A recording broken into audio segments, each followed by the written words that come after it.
بسم اللہ الرحمن الرحیم اللہم صلی علی سیدنا و محمد مبارک وسلم علیہ۔ السلام علیکم ناظرین، پروگرام حی علی الفلاح میں ایک مرتبہ پھر خوش آمدید، اور میں ہوں آپ کا میزبان سید زین الرضا۔ ناظرین، اس پروگرام کا فارمیٹ آپ کے علم میں ہے۔ آپ اس پروگرام کے اندر ہمیں کالز کرتے ہیں اور اپنے مسائل سے آگاہ کرتے ہیں۔ ہم قرآن و سنت کی روشنی کے اندر آپ جتنے بھی سوالات ہوتے ہیں ان کا قرآن و سنت کی روشنی کے اندر جواب پیش کرنے کی کوشش کرتے ہیں۔ ناظرین، اس پروگرام کے اندر جہاں آپ کے مسائل کو دیکھا جاتا ہے، ان کے جوابات دیے جاتے ہیں، اس کے ساتھ ساتھ آپ کے لیے خصوصی دعا کا بھی اہتمام کیا جاتا ہے۔ تو آج ہمارے پاس جو شخصیت تشریف لائے ہیں، انتہائی خوبصورت عالم دین ہیں، بڑی ہی جامع گفتگو فرماتے ہیں۔ جناب حضرت علامہ مولانا مفتی محمد عبدالستار شافعی صاحب، السلام علیکم۔ وعلیکم السلام ورحمۃ اللہ جناب۔ مفتی صاحب خیر و عافیت سے ہیں؟ اللہ ٹھیک پاک کا ٹھاک ہیں؟ احسان ہے، دعائیں آپ کی۔ الحمدللہ الحمدللہ۔ ماشاء اللہ۔ ناظرین، مفتی صاحب موجود ہیں اور ان سے ہم فائدہ اٹھائیں گے، ان سے سوالات کریں گے، ان سے ہم باتیں کریں گے، وہ باتیں جو آپ ہم سے پوچھنا چاہتے ہیں، آپ کے ذہن کے اندر ہیں، آپ کے وہ سوالات جو آپ نے ہمیں بذریعہ میسج ہم تک بھیجے ہیں، ان کو بھی زیر باس لائیں گے۔ تو مفتی صاحب، چونکہ ماہ سفر المسفر شروع ہو چکا ہے، ہم نے جو ہمارے ناظرین ہیں ان کے سوالات کو بھی ڈسکس کرنا ہے، کالز بھی پروگرام کا حصہ بنانی ہے، اس کے علاوہ جو خطوط ہم تک آئے ہیں ان کو بھی ہم نے زیر باس لانا ہے۔ تو سب سے پہلے، چونکہ یہ جو مہینہ ہے یہ اولیاء اللہ کے ساتھ منسوب ہے، تو آغاز میں اولیاء اللہ کی شان بیان کر دیجئے، پھر اس کے بعد سوالات کی طرف آتے ہیں۔ بسم اللہ الرحمن الرحیم۔ پہلے آپ کا اور چینل کی ساری ٹیم کا شکریہ کہ مجھے بھی خدمت خلق کے اس پروجیکٹ کا حصہ بنایا ہے۔ اللہ قدوس ناظرین و سامعین کی جو بھی جائز حاجات ہیں وہ پوری فرمائے۔ قرآن و سنت ہمارا ماخذ ہے، وہی ہم، اس پر ہمارا ایمان ہے۔ اللہ قدوس نے اپنی کتاب آیات بیات نازل فرمایا۔ ایک مقام پر ارشاد ہے، فادخلی فی عبادی وادخلی جنتی۔ واہ واہ، سبحان اللہ۔ اب قرآن مجید میں غور کریں تو اللہ قدوس کی جو نعمت ہے جنت، ہر مسلمان اس کا متلاشی دکھائی دیتا ہے۔ بالکل اور لازمی بات ہے، چونکہ وہ ابدی نعمتیں ہیں، وہاں پر سب سے بڑی نعمت اہل جنت کے لیے اللہ قدوس کا دیدار ہے۔ بے شک۔ لیکن اس قرآن مجید کی دو آیات نے یہ بتایا کہ فادخلی فی عبادی وادخلی جنتی، اور شامل ہو جاؤ میرے بندوں میں اور داخل ہو جاؤ میری جنت میں۔ سبحان پتہ چلا جو جنت کا متلاشی اور متمنی ہے، اس کے لیے لازم ہے کہ وہ اللہ کے نیک بندے، اللہ کی بارگاہ کے مقبول اور محبوب بندوں سے اپنی نسبت کو مستحکم کرے۔ بے شک۔ اور بخاری شریف کی حدیث کا میں سہارا ضرور لوں گا۔ جناب ابو ہریرہ اس کے راوی ہیں۔ نبی پاک علیہ السلام کا انتہائی عالی شان فرمان، اگرچہ ہر فرمان عالی شان ہے، لیکن چونکہ وہ عنوان شان اولیاء ہے، تو اس حدیث پاک کو سمجھنے کے بعد وہ لوگ جو ابھی تک تذبذب کا شکار ہیں کہ ولی کا کیا مقام ہے یا کوئی مقام ہے کہ نہیں ہے، تو یہ ایک حدیث پاک میں نبی پاک علیہ السلام نے انتہائی احسن طریقے سے ولی کی شان کو ہمیں سمجھایا۔ حدیث کے الفاظ ہیں، اذا حب اللہ العبد نادى جبریل۔ جب اللہ کریم کسی بندے سے محبت فرماتا ہے تو جبریل کو ندا فرماتا ہے۔ ٹھیک ہے۔ ان اللہ یحب فلانا، اس سے فرماتا ہے بے شک اللہ کریم فلاں بندے سے محبت کرتا ہے، فاحببہ، تو بھی اسے محبت کر، فیحبہ جبریل علیہ السلام۔ حدیث کے الفاظ ہیں، جناب جبریل علیہ السلام بھی ان سے محبت کرتے ہیں۔ فینادی جبریل فی اہل السماء، اس کے بعد وہ آسمان کی ساری مخلوق میں جا کے یہ اعلان کرتے ہیں کیا، ان اللہ یحب فلانا، اے آسمان والو، اے نوریو، اے فرشتو، اے گناہوں سے پاک اور معصوم جن کا کام ہر وقت اللہ اللہ کرنا ہے، ان کو وہ کہتے ہیں کہ تم سارے کے سارے اسی بندے کی محبت میں گرفتار ہو جاؤ جس کی محبت میں حکم الہی سے میں گرفتار ہوا ہوں۔ سبحان اللہ۔ اور پھر انکار نہیں ہوتا، فَيُحِبُّهُ أَهْلُ السَّمَاءِ، اہل آسمان بھی اس سے محبت کرتے ہیں۔ اس کے بعد پھر تھوڑی سی یہاں لوگ پریشانی کا شکار ہوتے ہیں کہ زمین پر اللہ والوں کے ڈنکے بجتے ہی جا رہے ہیں بجتے ہی جا رہے ہیں. باطل طاقتیں کوشش کرتی ہیں کہ عرس مبارک کو جو روکا جائے, ان کی پذیرائی کو روکا جائے. ہاں, اس پر جو چیزیں مکروہات ہیں, جو بدعات ہیں, اس کی ہم مذمت کرتے ہیں, اس کا ہمارے ساتھ کوئی تعلق نہیں ہے. لیکن ان کی مقبولیت ہے, حدیث کے آخری حصے نے بتایا ثم یوضع له القبول فی الارض, میرے آقا فرماتے ہیں اللہ کریم اس اپنے پیارے بندے کی مقبولیت پھر زمین والے کے دلوں میں رکھ دیتا ہے. سبحان اللہ. اب جب اللہ کریم خود اس کا محب ہو, جناب جبریل ہوں, آسمان والے ہوں, اور محبت کو دلوں میں بسانے والی خود وحدہ لا شریک اللہ کریم کی ذات ہو, تو میرا خیال ہے کہ اگر آپ اس کو ایکسیپٹ نہیں کرتے تو پھر بہت بڑی نادانی ہو, بے شک بہت بڑی قرآن سے ناانصافی ہو جائے گی کہ آقا علیہ السلام اپنے غلام کی شان بیان کریں جو کہ خود انبیاء کے امام ہے, اور اللہ کریم وحدہ لا شریک ہے, لا یحتاج ہے, مالک الکل ہے, خالق الکل ہے, اس کے باوجود وہ اپنے بندے کی شان بیان کر رہا ہے. میں تو یہی سمجھا ہوں کہ ولی کی شان اگر قرآن کو دیکھا جائے تو ولی کی شان بیان کرنا اللہ قدوس کی سنت ہے. اگر حدیث کو دیکھا جائے تو شان اولیاء بیان کرنا نبی پاک علیہ السلام کی سنت مبارکہ ہے. یہ ایسی مبارک ہستیاں ہیں کہ جن کی تعریف و توصیف اللہ نے بھی فرمائی اور اللہ کے پیارے حبیب سیدنا محمد مصطفیٰ صلی اللہ علیہ وسلم آپ نے بھی فرمائی. اور پیر صاحب اسی کے ساتھ ساتھ چونکہ یہ پورا ماہ مقدس, اس میں آج کا جو دن ہے یہ حضرت خواجہ غلام فرید کے جو شہر ہے, آپ کے جو پیر بھائی ہیں حضرت خواجہ سلیمان توسری, آپ کے عرس مبارک کا ہے. اس سے 2 دن قبل حضرت بہاؤالدین ذکریہ ملتانی کا تھا, پھر اسی طرح حضور فیض عالم کا ہوگا, اور بھی بہت ساری شخصیات ہیں کہ جن کا ایک دن چھوڑ کے 2 دن چھوڑ کے جو ہمارے جید اکابر ہیں اور بزرگان دین ہیں ان کے آراس آتے ہیں. تو یہ جو آراس منانا ہے اس کے حوالے سے بھی بتائیے گا کہ یہ کیا چیز ہے. جی ہاں ماشاءاللہ. اصل میں عرس جو ہے نا, اس کا لفظی معنی شادی اہل علم نے کیا, اور ایک حدیث ہمارے سامنے آتی ہے کہ جب کوئی سال پہ تو شادی نہیں نہ منائے, میں کر رہا ہوں اس میں یہ ہے کہ جب کوئی اللہ کا صالح بندہ یعنی دنیا سے چلے جانے کے بعد منکر نکیر کے سوالوں کا جواب دیتا ہے تو وہ فرماتے ہیں کہ نم کا نومت العروس, ایسے سو جا جیسے دلہن سوتی ہے.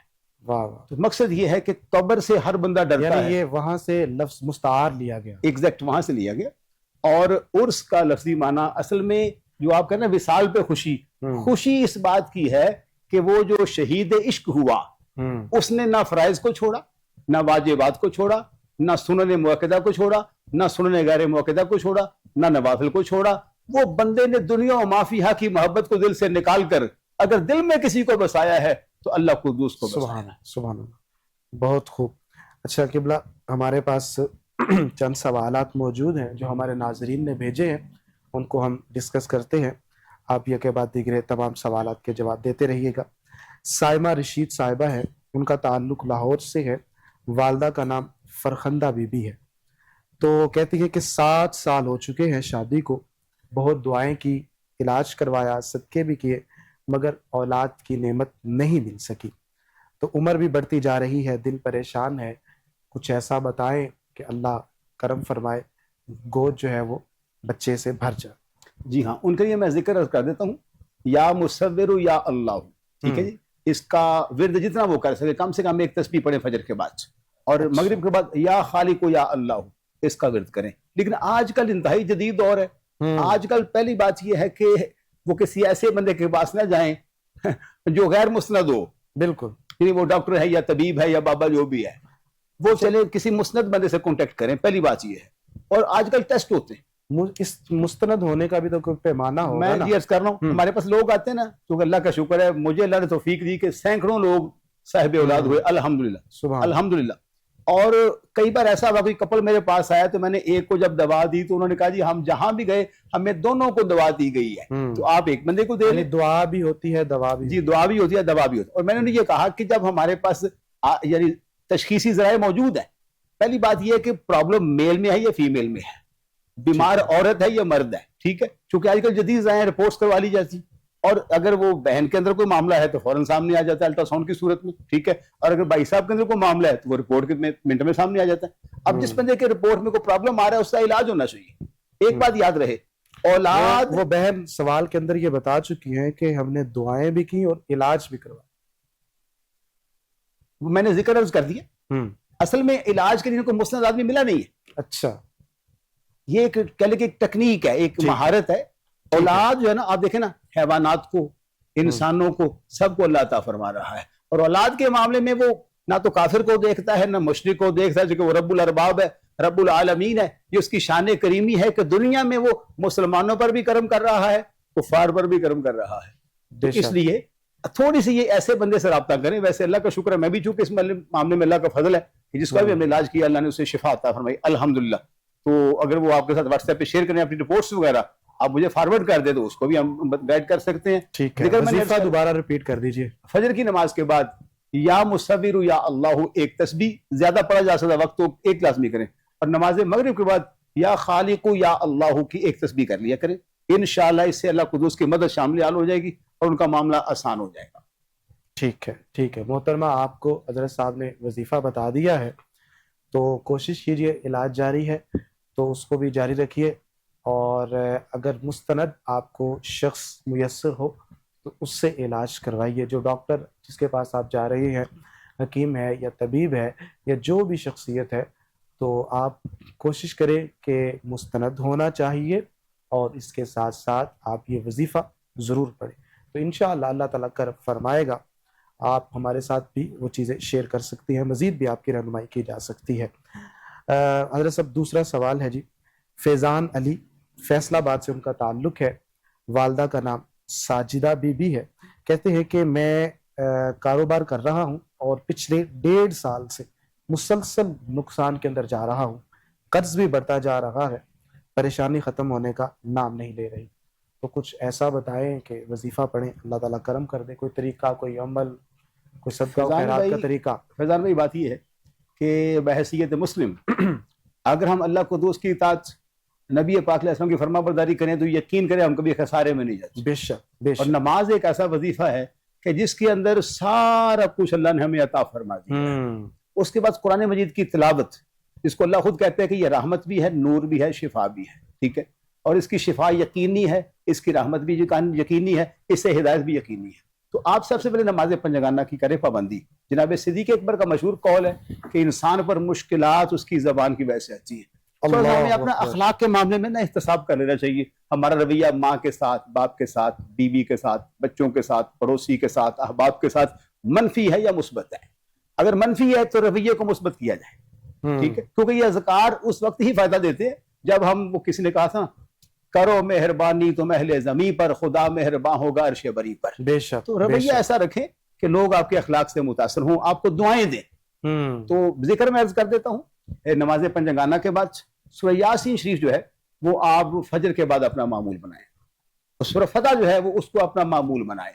ہر نماز مغرب کے بعد آپ سورہ واقعہ شریف اور عشاء کے بعد سورہ جمعہ شریف کی تلاوت کریں باقاعدگی کے ساتھ. اور افسوس ہوتا ہے بعض اوقات ہم کسی کو بتاتے ہیں تو وہ کہتے ہیں فائدہ نہیں ہو رہا. یہ نہیں ہوتا. سب سے پہلی بات ہے کہ ہمیں باوضو ہونا چاہیے. اب بندے کو وضو نہیں کرنا آ رہا, یعنی وہ بظاہری طور پر پاک ہی نہیں ہے, تو کیا قرآن کو چھو رہا ہے تو کیا برکت اس کو نصیب. بالکل. سب سے پہلی بات یہ ہے کہ وہ اس کو وضو کا طریقہ آتا ہو, پھر تھوڑا سا تزکیہ نفس ہو, تزکیہ قلب ہو, تھوڑا سا لہجے میں للہیت ہو, سوز ہو, اس کے بعد گر گڑا کے اللہ کی دعا کی جائے.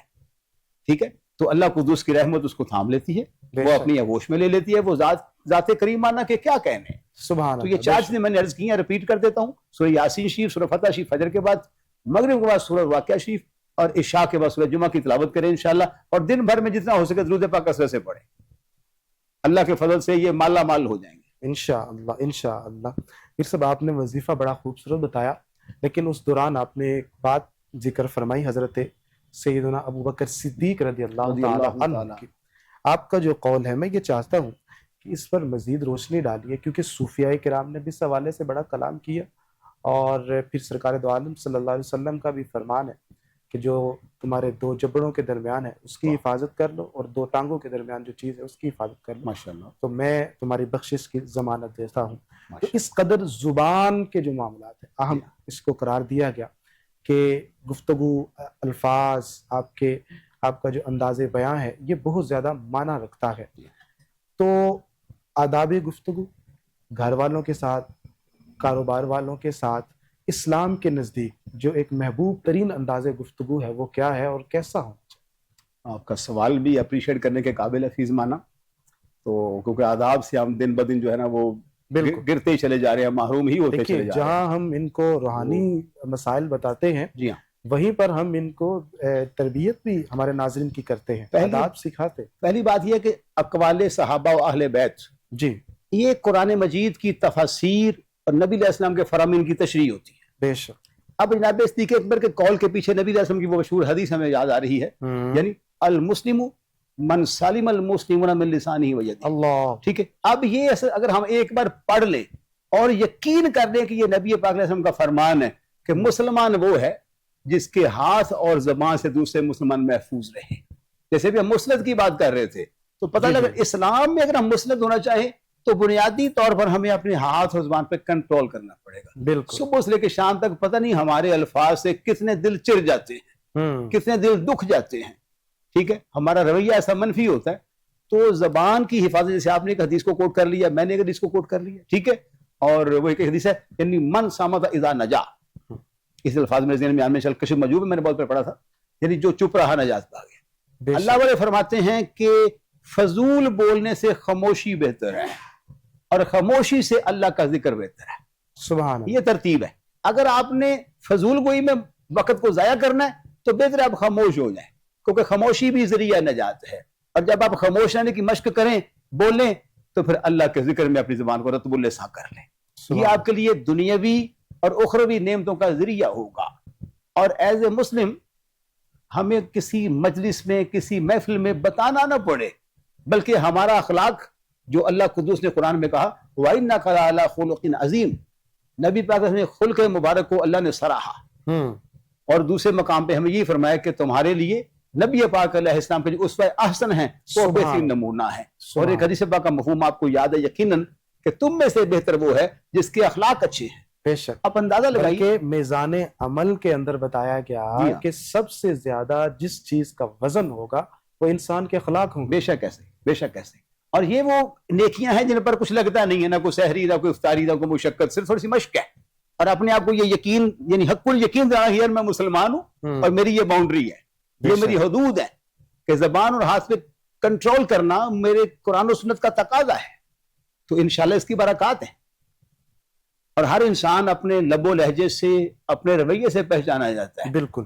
اس میں ہمارے والدین کی تربیت کا بڑا اثر ہے. اور آج کل ایک تو یہ جو سوشل میڈیا ٹائپ کی چیزیں ہیں, انہوں نے بھی بچوں کو اور اولاد کو دوئی میں ڈال دیا ہے. بالکل. ماں باپ اپنے فتنوں کا دور ہے سر, فتنوں کا دور ہے, اور ہر طرف انسان فتنوں کی طرف گھرا ہوا ہے. آپ نے بھی بات کی تھی کہ بزرگ فرماتے ہیں کہ فضول بولنے سے بہتر ہے کہ انسان خاموش رہے. جی ہاں, جی ہاں. حضرت پیر پٹھان خواجہ سلیمان تونسوی صاحب سے یہ سوال ہوا تھا کہ کم بولنا زیادہ اچھا ہے یا خاموش رہنا؟ تو آپ نے فرمایا تھا کہ عالم کے لیے یہ ہے کہ وہ بولے اور درویش کے لیے یہ ہے کہ وہ خاموش رہے. کیا بات. میں اس پہ غور کرتا رہا تو بعد میں بات سمجھ میں آئی کہ جو اہل اللہ ہے ان کو تو حال معلوم ہو جاتے ہیں کہ ہمارے پاس جو سائل آیا ہے وہ کیا لے کر آیا ہے, اور اگر وہ زبان کھول دیں, کچھ ارشاد فرما دیں تو وہ اس کے عیب جو ہے منکشف ہو جائیں گے. تو ان کا جو ہے وہ خاموش رہنا یہ اچھا ہے, اور عالم کا بولنا اچھا ہے. تو ان دونوں باتوں سے جو چیز حاصل ہوئی وہ یہ ہے کہ دونوں کی زبان سے لوگوں کو فائدہ پہنچ رہا ہے. بے شک ایسے. اب دیکھیے کہ عالم گفتگو کرے گا وہ اصلاح کرے گا, جس طرح آپ ہماری اصلاح کر رہے ہیں, ہمارے ناظرین کی اصلاح کر رہے ہیں. اور اسی طرح جو اہل اللہ ہیں وہاں پر خاموشی اختیار کرتے ہیں تاکہ وہ جو ان کے عیب ہیں ان کو چھپا کر ان کی تربیت کرتے ہیں, ان کا تزکیہ نفس کرتے ہیں. تو ناظرین یہ ہمیشہ یاد رکھیں. جی حضرت صاحب. یہ میں کرنے لگا تھا کہ جو آپ نے اہل اللہ کی خاموشی کی بات کی ہے نا, اصل میں جو ولی اللہ ہوتا ہے نا اس کی نظر میں کمال کا اللہ کو دوسرے نے کمال رکھا ہوتا ہے. بالکل. جیسے اقبال کہتے ہیں نا, خرد کے پاس خبر کے سوا کچھ اور نہیں, تیرا علاج نظر کے سوا کچھ اور نہیں. یعنی وہی معصوف حدیث ہے نا, اتقوا فراست المؤمن فإنه ينظر بنور اللہ تعالی. اللہ, کہ ولی کی فراست سے ڈرو, وہ اللہ کے نور سے دیکھتا ہے. جب دیکھنے کے لیے اس اللہ کو دوس اپنے نور کی شان عطا کرتا ہے تو پھر وہ کیا کچھ نہیں دیکھ سکتا. بے شک. تو گویا کہ اگر وہ زبان کو جنبش نہ بھی دے اللہ کا ولی, اس کی نگاہ میں اللہ نے ایسا کمال رکھا ہوا ہے کہ انسان کے ظلمت کدہ جو دل ہیں وہ نورانی ہو جاتے ہیں. اس کا نفس امارہ جو گناہوں کی وجہ سے بالکل سخت ہو چکا تھا وہ نگاہ ولی سے تبدیل ہو جاتا ہے, تحلیل ہو جاتا ہے. تو عالم جو ہے بے شک اس کی بھی بڑی شان ہے, لیکن وہ چونکہ گفتگو کرے گا تو لوگ مسائل کو سمجھیں گے, لیکن وہ کہتے ہیں نا کہ ڈٹھی یار دے ہاتھ تلوار بھی نہیں، خالی جاندہ بے خیابار بھی نہیں. کیا تو یہ اللہ والوں کی نظر میں کمالات اللہ نے رکھے ہوئے ہیں. بے شک بے شک. حضرت صاحب خرم شہزاد صاحب ہیں جی راول پنڈی سے، ان کا تعلق ہے، والدہ کا نام شمیم اختر ہے.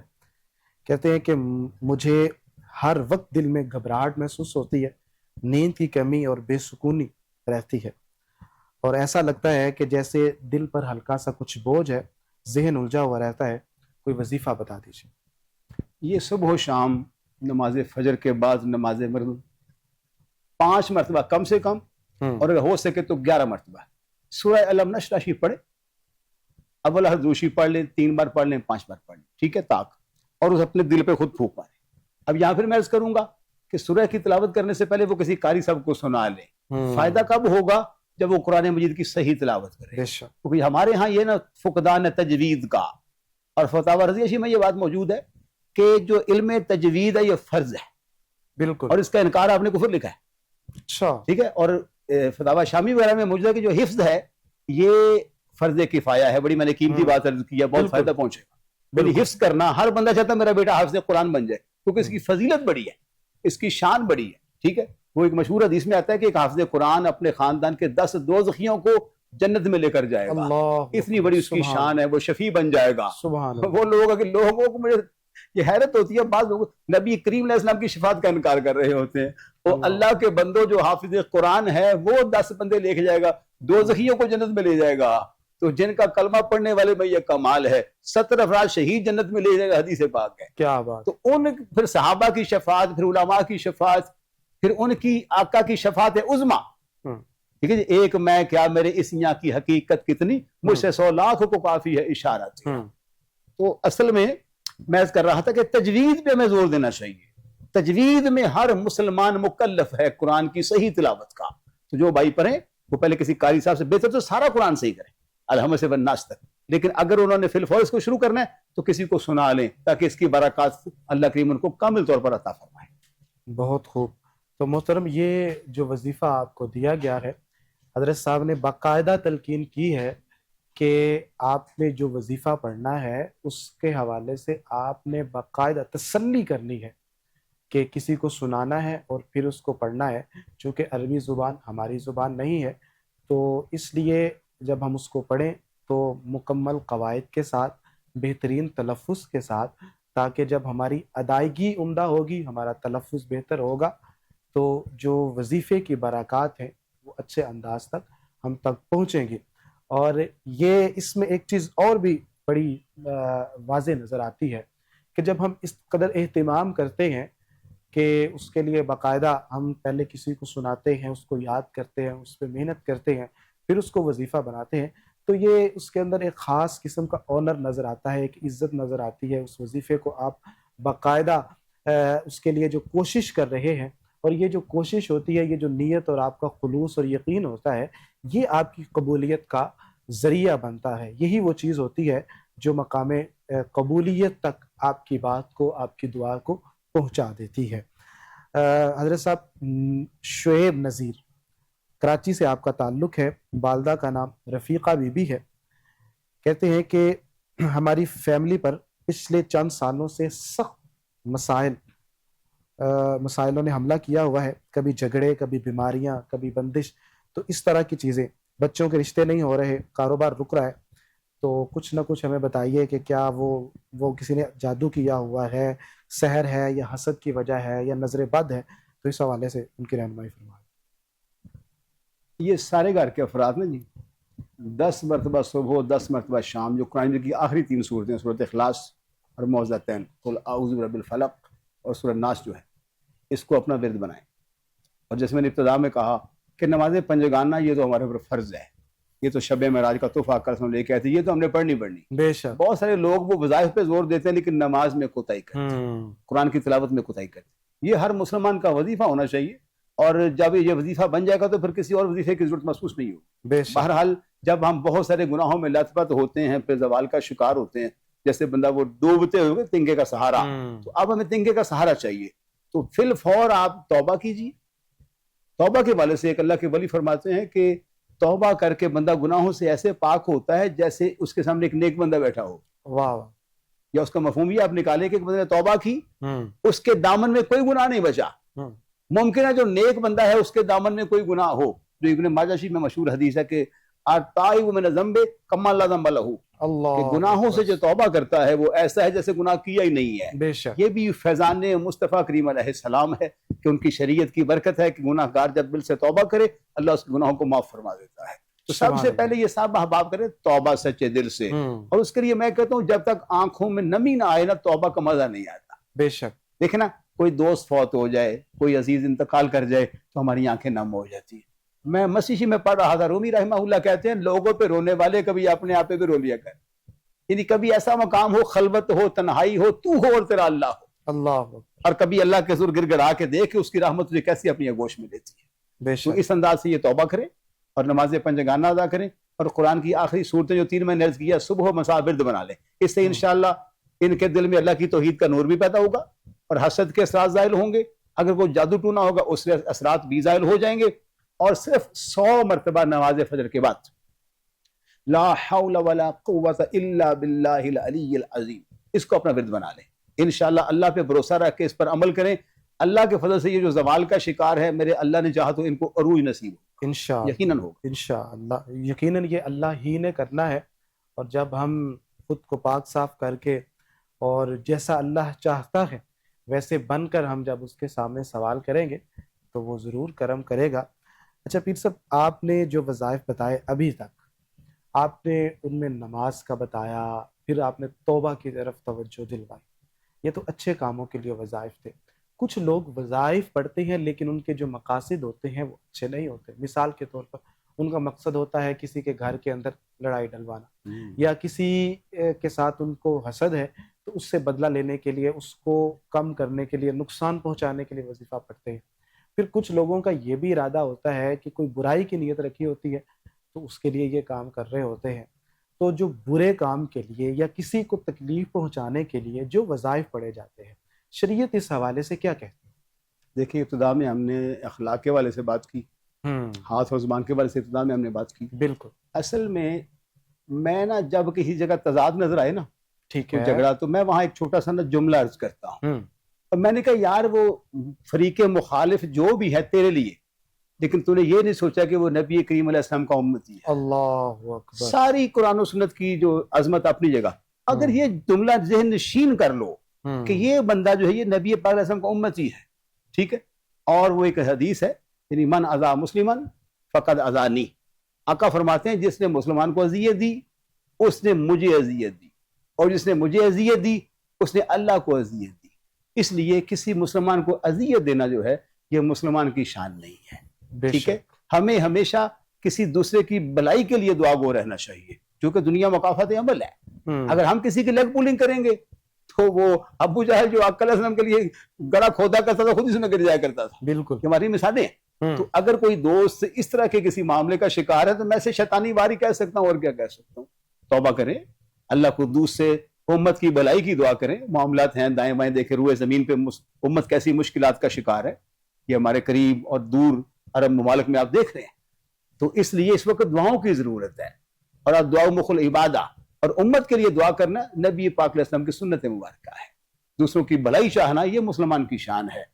بلکہ وہ ایک بزرگوں کا واقعہ مختصر میں عرض کر دیتا ہوں. ایک اللہ کے ولی یعنی امت مصطفیٰ علیہ السلام کی محبت میں اس قدر مستغرق ہوئے کہ رب کی بارگاہ میں عرض کی، مولا اگر میرا بس چلتا تو میرا دل کرتا ہے کہ میں تجھے یہ کہہ دوں کہ دوزخ مجھے دے دے اور امت کو جنت دے دے.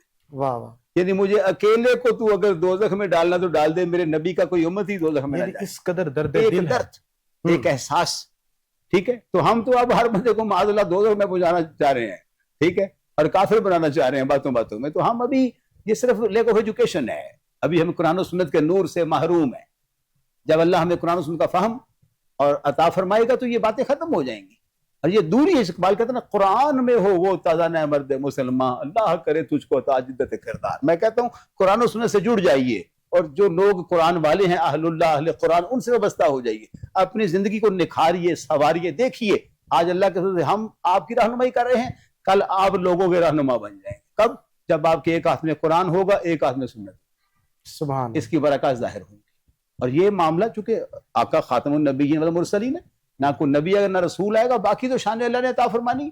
بے شک. کیا پتا اللہ کس چور کو، میں پڑھ رہا تھا ایک بزرگ فرما رہے تھے کہ تم کسی گناہ گار کے گناہ پر ایسی کیفیت نہ بنانا کوئی تکبر والی، یہ نہ ہو یہ اس کا آخری گناہ ہو، اور اپنی کسی نیکی پہ اطراء نہ جانا، یہ کہیں تمہاری آخری نیکی نہ ہو. دیکھیں بزرگوں کے کیسے کیسے نکات، کیسے کیسے انہوں نے حکمت بھرے جملے ہمیں ارشاد فرمائے ہیں. تو ہمیں، میں کہتا ہوں، اپنا احتساب کرنا چاہیے. بس ہر وقت اپنا احتساب کیجئے، اپنی قبر کی فکر کیجئے اور خوشیاں بانٹیے، لوگوں میں خلوص بانٹیے، درگزر کیجئے. ٹھیک ہے، معاملات ہوتے ہیں، انسان ہے چونکہ ہم، معاملات پیدا ہو جاتے ہیں، لیکن ان معاملات کو سلجھانے والا، ان میں صلح کروانے والا اللہ قدوس کی بارگاہ میں بڑی شان پاتا ہے، بڑا مقام اور مرتبہ پاتا ہے. اچھا پیر صاحب، یہ آپ نے ابھی ایک بزرگ کا قول جو ذکر کیا، اس میں میں چاہتا ہوں کہ اس پر بھی روشنی ڈالیے گا کہ بسا اوقات جو لوگ نمازیں پڑھتے ہیں، ان کی نظر کے اندر جو نماز نہیں پڑھتے یا عمل میں کم ہوتے ہیں، تو وہ ان کی کوئی وقت نہیں ہوتی، اور وہ بہت زیادہ ان کو مطلب زج کرتے ہیں یا ان کو ایذا پہنچاتے ہوئے نظر آتے ہیں. تو ایک تو ترغیب کے لیے ہے کہ کسی پر آپ کا اختیار ہے، مثال کے طور پر استاد کا اپنے شاگرد پر جی اختیار ہوتا ہے، اسی طرح والدین کا اولاد پر اختیار ہوتا ہے، افسر کا اپنے ماتحت پر کچھ نہ کچھ اختیار ہوتا ہے کہ وہ اس منصب کا استعمال کرتے ہوئے کچھ ایسا کہہ کے نماز کی طرف لا سکتا ہے.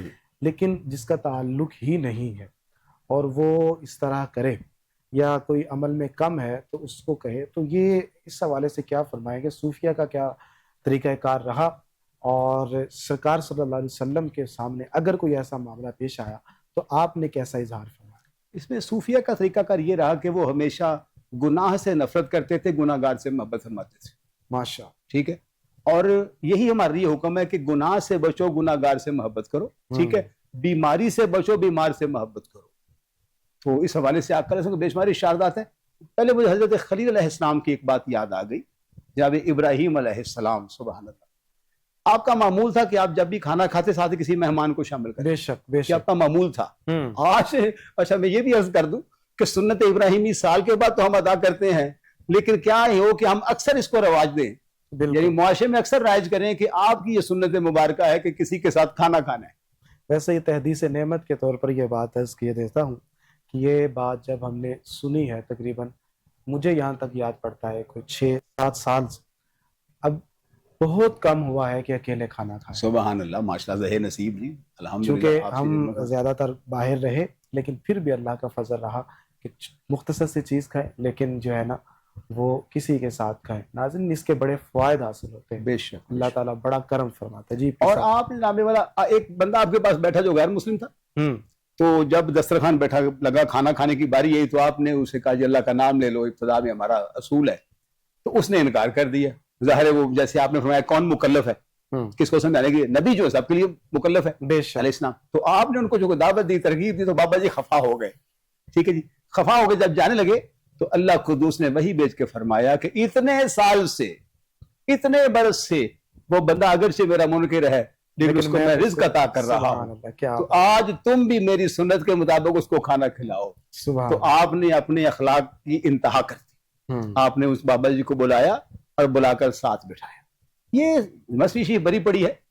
جب موسیٰ علیہ السلام گزرے تھے، میں اشارہ کیے دیتا ہوں، جی جی، ایک وہ جو بزرگ تھے مست بے خود کچھ اس طرح کی گفتگو کر رہے تھے اللہ کریم سے کہ جو ظاہری طور پر شریعت پہ پوری نہیں اترتی تھی. ان کو اب دیوانہ کہہ لیں، مستانہ کہہ لیں، بلکہ رومی صاحب نے سارے الفاظ منظوم فرمائے ہیں. میں اشارہ کیے دیتا ہوں. جب موسیٰ علیہ السلام نے اس کو روکا اور ٹوکا اور پہنچے اللہ کی بارگاہ میں، تو رومی صاحب نے ایک شعر لکھا کمال کا کہ تو برائے وصل کردن آمدی، نئے برائے فصل کردن آمدی. اب یہ وقت کے موسیٰ ہے، وقت کے کلیم ہے، صاحب کتاب ہیں، صاحب نبوت اور رسالت ہیں، لیکن معاذ ان کی تنقید ہم نہیں کر رہے. ان کی شان براء البراء ہے. کسی ایک نبی کا انکار کرنا کفر ہے، اللہ ہمیں اپنی پناہ میں رکھے. لیکن مقصد یہ مخلوق کا درد اور دیوانوں کے ساتھ رویہ کیسا ہونا چاہیے. میں کہتا ہوں یہ جناب موسیٰ کلیم اللہ کی سنت ہے. توجہ، جیسے ہم کہتے ہیں انگوٹھے چوننا جناب آدم علیہ السلام کی سنت ہے. تو جناب والا اللہ قدوس نے فرمایا کہ وہ بندہ جسے تو نے روکا ہے، ٹوکا ہے، وہ جس حال میں بھی مجھے یاد کر رہا تھا، مجھے اچھا لگ رہا.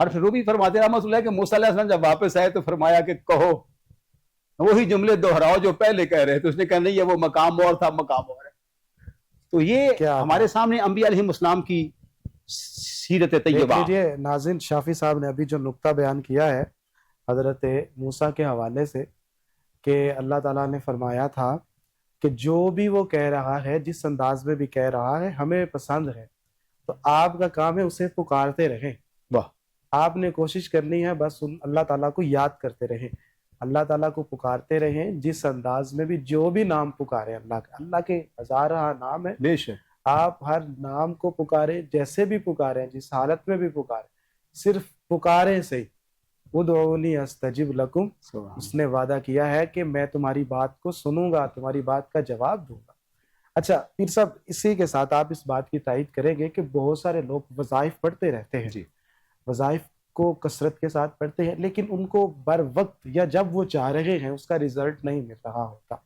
تو دیکھیے کہ اس کو میں اس طرح تشبیہ دیتا ہوں کہ جس طرح آپ نے ایک غلہ رکھا ہے تو آپ اس کے اندر تھوڑے تھوڑے پیسے ڈال رہے ہیں, تو آپ ایک وقت آتا ہے کہ جب وہ بھر جاتا ہے تو آپ اس کو اس وقت استعمال کرتے ہیں تو وہ آپ کے کسی کام آ جاتے ہیں.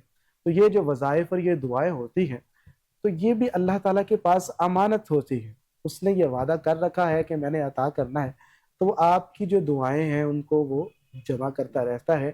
اور پھر فرمایا ہے, خود اس نے فرمایا ہے کہ جب صحیح وقت ہو تو وہ آپ کے لیے ان چیزوں کا اظہار فرما دیتا ہے. کیونکہ سرکار کی یہ حدیث پاک ہے کہ جب کوئی شخص اللہ کے حضور دعا کرتا ہے تو یا تو اس کی دعا کو فوراً قبول کر لیا جاتا ہے, جی ہاں, یا پھر ایسا ہوتا ہے کہ کچھ لمحے کے بعد, کچھ عرصے کے بعد, جب اس کے لیے بہترین وقت ہوتا ہے تب اس دعا کا اثر ظاہر کیا جاتا ہے, یا پھر اس دعا کو بطور امانت رکھ لیا جاتا ہے اور میدان محشر میں جب اعمال تولے جائیں گے تو اس دعا کو نامہ اعمال کے اندر رکھ دیا جاتا ہے. تو آپ کا کام کیا ہے کہ پکارنا. اللہ کو پسند ہے, کبھی کبھی کسی کا نام اتنا پکارنا اللہ کو محبوب ہوتا ہے کہ اللہ تعالیٰ چاہتا ہے کہ یہ میرا بندہ پکارتا رہے. تو یہ پکارتے رہنا چاہیے. حضرت صاحب بڑی ہی خوبصورت چیزوں کی طرف آپ توجہ لے گئے, اور یقین جانیے کہ ناظرین ان باتوں پہ ضرور محظوظ ہوں گے, اور اپنا جو وظائف پڑھنے کا ان کا شغف ہے, ایک دل کے اندر ایک طلب ہے وظائف پڑھنے کے حوالے سے, تو اور زیادہ فزوں ہوگی اور زیادہ بڑھے گی. اب جو فرما رہے تھے کہ لوگ محسوس کرتے ہیں کہ ذکر فوری کرنے کے بعد اس کے نتائج فوری یعنی برآمد نہیں ہوتی یا مرتب نہیں ہوتے, اور ابتدا میں آپ نے ذکر کے فضائل بیان کیے. میں کہتا ہوں اللہ قدوس کا یہ کرم کہ فاذکرونی اذکرکم, بے شک چھوٹی بات ہے, جو لا یحتاج بھی ہو, کائنات کا مالک بھی ہو, ٹھیک ہے جی. میں مثال کے طور پہ کہتا ہوں کہ کسی فیکٹری کا مالک چل کے کسی بندے کے پاس آ جائے, ورکر کے پاس, بے شک یہ کتنی قابل عشق بات ہوگی اس کے لیے. میں ایک مثال دی, یا کوئی سینئر افسر کسی جونیئر کے پاس آ جائے, تو حدیث میں ہم جب پڑھتے ہیں فرمایا آنا جلیس من ذکرنی, اللہ, جو میرا ذکر کرتا ہے میں اس کا ہم جلیس ہوتا ہوں. وہ اللہ کے بندے, ذکر سے تو نے اور نعمتیں حاصل کرنی ہی کرنی, سب سے بڑا جو اللہ کا قرب نصیب ہو رہا ہے. کیا بات. اور جس بندے کو اللہ ملے, وہ کس نے کہا نا سب کچھ خدا سے مانگ لیا, تجھ کو مانگ کر اٹھتے نہیں ہیں ہاتھ میرے اس دعا کے بعد. اللہ قدوس کے ذکر میں یقیناً برکات ہے.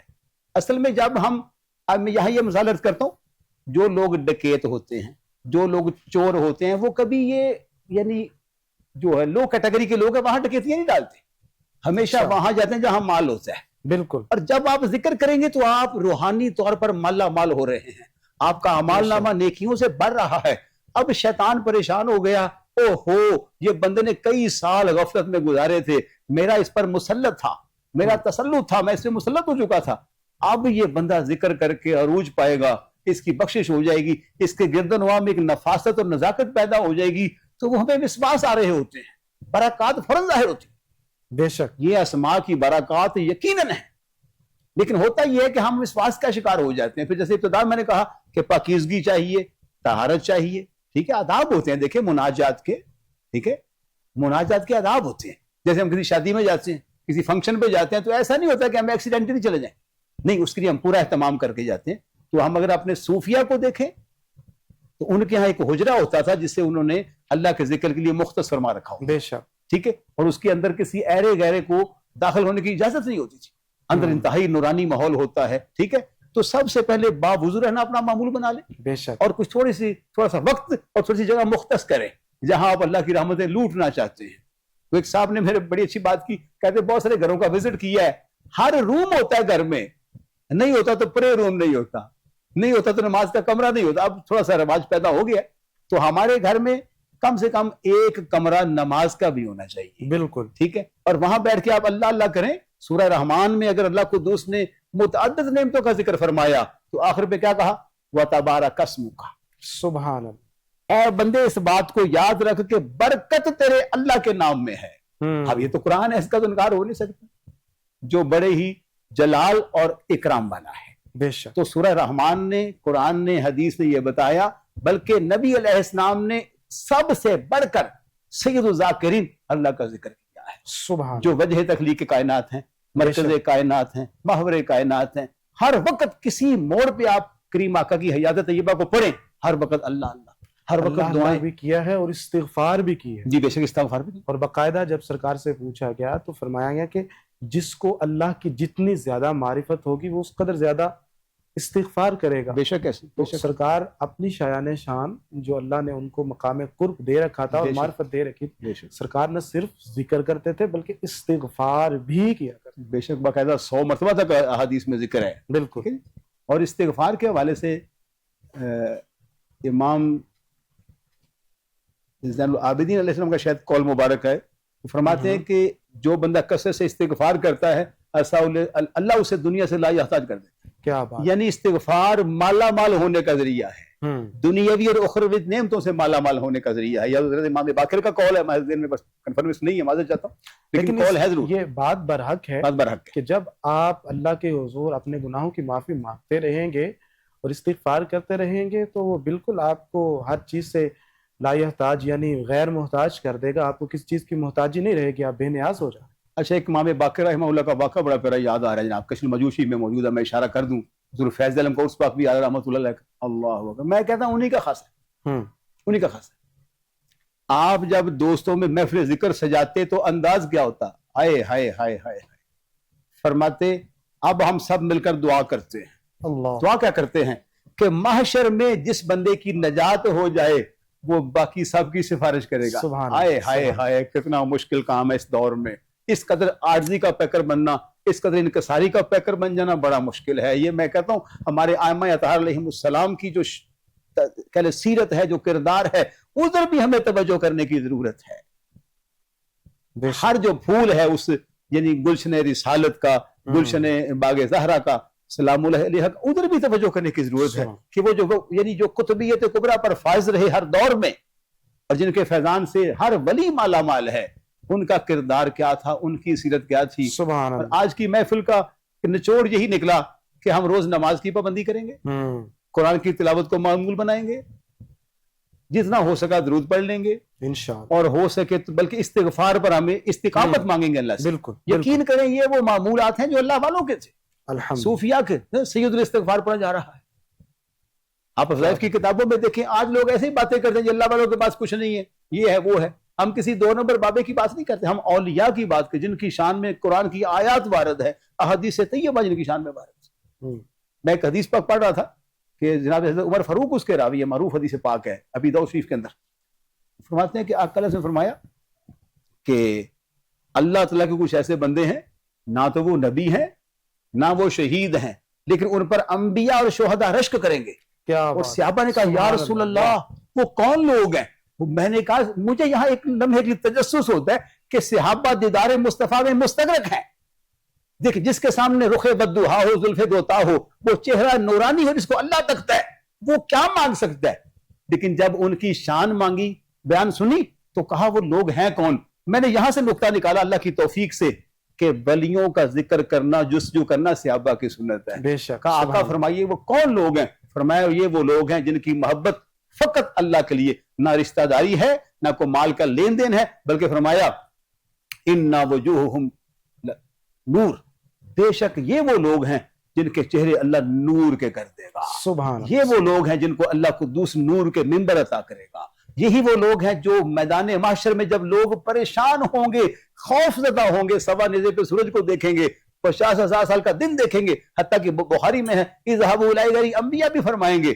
فرمایا ان لوگوں کو خوف نہیں ہوگا. جب لوگ حزن کا شکار ہوں گے, ان کو حزن نہیں ہوگا. اس کے بعد نبی علیہ السلام نے یہ آیت رائے جو ہے الا ان اولیاء اللہ، اس کی باقاعدہ تلاوت فرما کے صحابہ کو بتایا کہ میرے امت کے اولیاء کی یہ شان ہے کہ چہرے نورانی ہوں گے، ممبر نورانی ہوں گے. اور میں نے کہا جن کے غلاموں کی یہ شان ہے، حالانکہ ولی صحابی نہیں ہوتا، اہل بیت کا فرد نہیں ہوتا، جس ولی کے لیے میدان محشر میں پروٹوکول نور کا ممبر ہے، اس انبیاء کے امام کے لیے کیا شان و شوکت ہو. بے شک، کبھی توجہ کرنے کی ضرورت ہے. یقین کریں یہ تو قبلہ بڑوں کی باتیں ہیں، اور انہوں نے جس طرح مقام حاصل کیا ہے. ناظرین اچھا، اسی کے ساتھ ایک بات میں، ایک سوال ہے وہ بھی شامل کر دوں گا. دیکھیے کہ حضرت خواجہ پیر پٹھان ہی کی چونکہ آج باتیں ذہن میں آ رہی ہیں، شاید ان کا روحانی تصرف ہے کہ میں پڑھ رہا تھا، انہوں نے کہا کہ اگر کوئی شخص ایک بھی عمل غیر شرعی کر دیتا ہے تو وہ مقام ولایت سے اس کو ہٹا دیا جاتا ہے. تو یہاں پر یہ بھی قابل غور بات ہے کہ ہم کتنے اعمال ایسے کرتے ہیں کہ جن کا شریعت کے ساتھ تعلق نہیں ہوتا، خلاف شرع ہوتے ہیں، تو کس قدر ہم اللہ سے دور ہوں گے. تو اس لیے ایک اللہ کے قریب فرد وہ اگر خلاف شرع کام کر لے تو اس کی ولایت برقرار نہیں رہتی. تو میں اور آپ کیا چیز ہے. حضرت ایک سوال ہمارے پاس موجود ہے، محمد وقاص احمد مردان سے ان کا تعلق ہے، ناہید بی بی ان کی والدہ کا نام ہے. کہتے ہیں مجھے اچھی جاب نہیں مل رہی، کئی انٹرویوز بھی دیے ہیں لیکن ہر بات اٹک کے رہ جاتی ہے، تو اس کے لیے کچھ بتائیے. برادرم آپ نا یا شفیق یا رفیق نجیری من کل ضیق، یہ مشائخ چشت کا بتایا ہوا مجرب وظیفہ ہے، اور فقیر نے کئی لوگوں کو بتایا، اللہ نے کرم فرمایا الحمدللہ. تو یہ عشاء کے بعد پیر سیال رحمہ اللہ کے ملفوظات میں اس کا ذکر 70 مرتبہ ہے، تو باہر کثرت سے اس کو پڑھا جائے. 70 مرتبہ میں نے یہ نوٹ کیا ہے کہ جو احادیث میں ذکر آیا ہے، جی بے شک توجیہ کی گئی ہے، وہ کثرت کی بات ہے. جی بالکل. اس طرح کہ ہمارے پاس ہمارے یہاں پر محاورے ہوتے ہیں کہ آپ کو میں نے 70 بار یہ بات کہی ہے، یا میں نے 36 بار آپ کو بجا فرمایا قبلہ، آپ نے بجا فرمایا. تو یہ اس سے مراد یہ کثرت بھی ہوتا ہے. 70 مرتبہ اگر ناظرین اگر آپ کسی وظیفے کو دیکھتے ہیں نا کہ یہ لکھا ہوا ہے، تو 70 مرتبہ ایگزیکٹ تعداد بھی ہو سکتی ہے، اور یہ بھی ہو سکتا ہے کہ کثرت کے ساتھ، یعنی جتنا زیادہ ہو سکے. تو وہ کثرت سے مراد یہ ہے کہ آپ جب بھی آپ کو وقت ملے کم از کم آپ گھنٹہ 2 گھنٹہ اس کو ضرور. اور یہ جو تسبیح ملائکہ ہے، یہ فجر کی یعنی فرض اور سنت کے درمیان پڑھ لیں، تو انشاءاللہ یہ وہ بابرکت اذکار ہیں کہ جن کا فائدہ ساری امت اٹھا رہی ہے، بے شک، اور صدیوں سے اٹھایا جائے. یہی بھائی انشاءاللہ میں گزارش کرتا ہوں کہ آپ اس کو اپنائیں، اور انشاءاللہ میرے اللہ نے چاہا تو بہت جلد آپ جاب پہ لگیں گے گی اور آپ کے سارے معاملات حل ہو جائیں گے انشاءاللہ العزیز. تو بھائی آپ نے کوشش کرنی ہے، باقاعدگی کے ساتھ یہ وظیفہ پڑھنا ہے. وظیفہ پیر صاحب ایک دفعہ دوبارہ دہرا دیجئے. جی سبحان اللہ و بحمدہ سبحان اللہ العظیم و بحمدہ استغفر اللہ. ٹھیک، آج کل تو نیٹ کا دور ہے، وظائف کی کتابوں کا دور ہے، بس مختصر لکھیں گے تو یہ ظاہر ہو جائے گا. یہ چند کلمات ہیں، یہ 100 مرتبہ سنتیں ادا کرنے کے بعد پڑھ لیں، بعد میں فرض پڑھ لیں. ٹھیک ہے، ٹھیک، بہت بابرکت. ماشاءاللہ بڑا خوبصورت آپ نے وظیفہ بتایا، بلکہ تمام وظائف ہی آپ نے بہت اچھے بتائے، اور اس کے ساتھ ساتھ جو آپ نے تربیتی گفتگو فرمائی وہ بھی انتہائی قابل تعریف تھی. اللہ تعالیٰ آپ کے علم عمل کے اندر برکتیں عطا فرمائے. آپ کی تشریف آوری پر ہم صمیم قلب سے شکریہ ادا کرتے ہیں. ناظرین، یہاں پر پروگرام کے اختتام کا وقت ہوا چاہتا ہے، ابھی ہم دعا کی طرف بڑھیں گے، تو آپ بھی دعا کے اندر شامل ہو جائیے گا. انشاءاللہ اللہ رب العزت اس کی برکت سے آپ کی جتنی بھی پریشانیاں ہیں ان کو دور فرمائے گا. تو انشاءاللہ ہم اختتام کی طرف بڑھ رہے ہیں. اپنے میزبان سید زین الرضا کو اجازت دیجیے. اللہ حافظ، ملتے ہیں اگلے پروگرام کے اندر. آمین. بسم اللہ الرحمن الرحیم. مولا صلی وسلم دائما ابدا علی حبیبی کا خیر خلق کلہم. یا اللہ اس نشست کو اپنی بارگاہ میں قبول فرما. جو اذکار ہم نے بتائیں سامعین کو، ناظرین کو، ہم سمیت اس پر استقامت عطا فرما. آمین. سب کی مشکلات کو دور فرما. امت کی حالت پہ خصوصی رحم و کرم فرما. شہداء ملت اسلامیہ کے درجات کو بلندی عطا فرما. روئے زمین پر جو مسلمان پریشان ہیں مولا ان کی پریشانیوں کو دور فرما، ان کی مشکل کشائی کی حاجت روائی فرما. ہم سب کے عقائد کا قبلہ سیدھا فرما. اعمال صالحہ میں برکات فرما. Koh Noor T V channel کی ساری ٹیم کے معاملات میں عزت میں، آبرو میں، وقار میں برکات پیدا فرما. ہمیں ظاہری اور باطنی طور پر تزکیہ نفس، تزکیہ قلب اور اعمال صالحہ کو ادا کرنے کی توفیق عطا فرما، آمین اپنے ظاہر و باطن میں کو نکھارنے اور سدھارنے کی توفیق عطا فرما۔ یا اللہ بارے دیگر تیری بارگاہ میں التجا ہے، جس بہن بھائی نے بھی ہم سے کوئی مسئلہ پوچھا، ذکر پوچھا، ان کو اس ذکر کرنے کی توفیق عطا فرما، اور ذکر کی برکات سے ان سب کو مالا مال فرما، بے اولاد اہل ایمان جونوں کو صاحب اولاد فرما، بیماروں کو شفا عطا فرما، بیماروں کو شفا عطا فرما، مرحومین کی بخشش فرما، ہم سب کو فکر آخرت کرنے کی توفیق عطا فرما۔ اس ماہ مقدس میں جتنے اولیاء کے آراس ہوں گے سب کے درجات کو بلندی عطا فرما، سب کی بارگاہ میں حاضر ہونے والے زائرین کو ان کی تعلیمات کو اپنا کر بدعات سے، مکروہات سے اور لا یعنی باتوں سے، جن چیزوں سے تو ناراض ہوتا ہے ان سے بچنے کی توفیق عطا فرما۔ شریعت مطہرہ کی پابندی، دوران سفر نماز کی پابندی، گھر سے باوضو نکل کر زبان پہ کلمہ شریف کا ورد، درود اسلام کا ورد، قرآن کی صورتوں کا ورد کرتے ہوئے حاضری دینے کی توفیق عطا فرما۔ وصلی اللہ علی خیر خلقہ محمد وآلہ وصحبہ وسلم۔